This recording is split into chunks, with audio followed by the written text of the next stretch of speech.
আমাদের এখানে ভালো হাই স্কুল, ভালো প্রাইমারি স্কুল, উন্নত মানের স্কুলের অভাব আছে, যেখানে সাধারণ মানুষ তাদের বাচ্চাকে পড়াচ্ছে, অভাব আছে।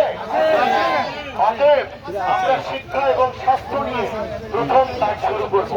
সাথে পানির সমস্যা, রাস্তাঘাটের সমস্যা, জলাবদ্ধতার সমস্যা, ওয়াসার পানির সমস্যা, চাঁদাবাজির সমস্যা, কিশোর গ্যাংয়ের সমস্যা, ড্রেনেজ সিস্টেমের সমস্যা। আমাদের সমস্যার অন্তি নাই, শেষ নাই। এই সমস্যাগুলো কবে সমাধান হবে? ইনশাআল্লাহ জনাব তারেক রহমান আগামী প্রধানমন্ত্রী 13 তারিখে ভোট দিয়ে ধানের শীষকে জয়যুক্ত করে জনাব তারেক রহমানকে প্রধানমন্ত্রী বানান। তবে চট্টগ্রামের এক এক করে সকল সমস্যার সমাধান হওয়া শুরু হবে, আপনারা দেখবেন। চট্টগ্রাম 10কে